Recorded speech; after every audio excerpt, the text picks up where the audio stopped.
Thank you, Bob. A week after a 22-month-old boy from Bradenton is pronounced dead, the Florida Department of Children and Families announces that it will continue to work with the Manatee County Sheriff's Office to piece together where things went wrong.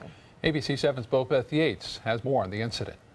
This letter taped to the door of a home on 4th Street East in Bradenton is one of few reminders of the incident that left a toddler dead and caused DCF to launch a critical response team. It was just so sad. It was just so sad just to see, they trying to bring this baby back to life and the baby was unconscious. Neighbors are reacting to the death of 22-month-old Ethan Thomas. According to reports, just after midnight Tuesday, November 15th, the child's stepdad, Montez Charles McNeil, ran out of the house with Ethan in hand asking for help. An off-duty firefighter began performing CPR until 911 arrived, but the child was pronounced dead shortly after being transported to the hospital. His life just started, and for it to end like that, just hurt the community or whatever, the neighborhood, because there's a lot of kids that stay around here in these apartments, and it just hit everybody kind of hard when we found out what had happened. But neighbors aren't the only ones saddened by the incident. The Florida Department of Children and Families issuing this statement. The news of Ethan's death is heartbreaking, and we are praying for those who love him.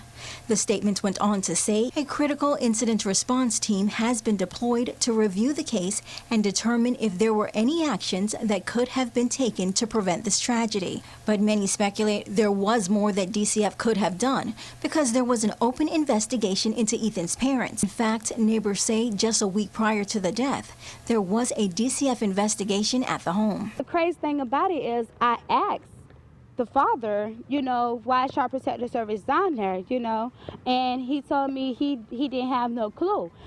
From that day on, I thought something was very fishy, but I would never expect for anything to happen like that.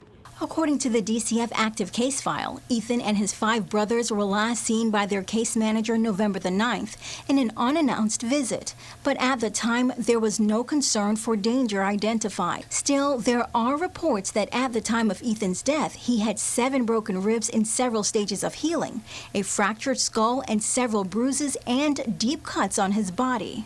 The official autopsy report has not been released yet, but McNeil has since been arrested and charged with aggravated child abuse. It really brought some tears to my eyes, and this is a real sad situation. In addition to the DCF investigation, the Manatee County Sheriff's Office is also looking into the incident. Bobeth Yates, ABC 7, your Suncoast News.